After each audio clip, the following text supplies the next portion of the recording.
ఏంటి అతి నిద్ర రావడానికి కారణాలు అంటే అతిగా పనిచేసి అలసిపోవడం.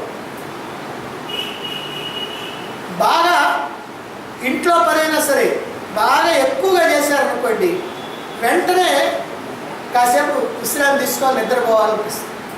ఆ సమయంలో మీరు కనుక ఏదైనా ఈ ఆధ్యాత్మిక రంగంలో ఉన్నటువంటిది ఓ పుస్తకం చదవాలన్నా, ఏది సాధన చేయాలన్నా నిద్ర తోలుతా ఉంటుంది.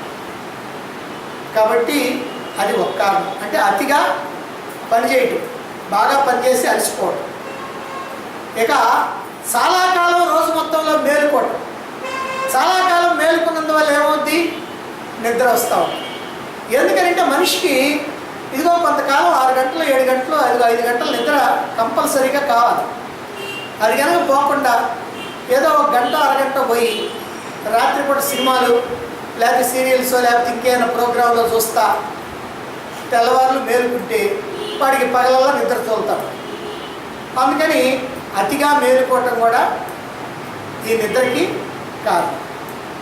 ఇక మూడోది ఏంటంటే అలవాటు. ఇది అలవాటు కూడా ఉంటుంది కొంతమందికి. పురాణాల దగ్గర పురాణాలు చెబుతూ ఉంటే అక్కడ ఉంటారనమాట, చక్కగా హాయిగా నిద్రపోతూ ఉంటారు.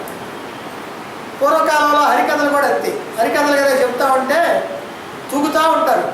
అందుకని ఆయన శ్రీమద్ రమారమణ గోవిందో అని ఆపుతాడు. హారనాలు వీళ్ళందరూ కూడా. వాళ్ళు కానీ గట్టిగా అనకపోతే మళ్ళీ అంటాడు, అనండి బాగా గట్టిగా అనండి అంటాడు. దాంతో నిద్రపోద్ది. కానీ ఆ మాట అంటారు, మళ్ళీ నిద్రపోతాడు.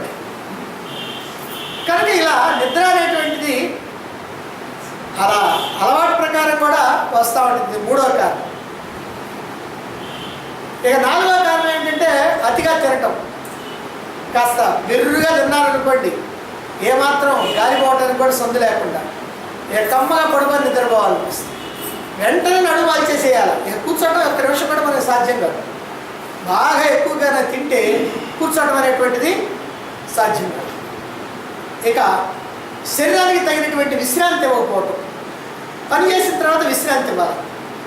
ఏ విశ్రాంతి లేకుండా ఆ పని ఈ పని ఈ పని ఆ పని చేసి ఆ తర్వాత ఏదైనా సాధన చేయకపోతే అప్పుడు నిద్ర తోలుతా ఉంటాం. ఇక చివరిది ఏంటంటే మనం ఈ ఆధ్యాత్మిక విషయాల్లో, ఈ సాధనల మీద, ఈ కార్యరంగంలో ఒక దీక్ష తపన లేకపోవడం.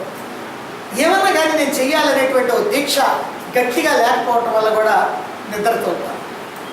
కాబట్టి ఈ 6 కారణాల వల్ల ఈ నిద్ర అనేటువంటిది వస్తూ ఉంటుంది. కాబట్టి ఈ జాగ్రత్తలుగానే మనం తీసుకున్నట్లయితే నిద్ర అనేటువంటిది లేకుండా ఉంటుంది. ఇక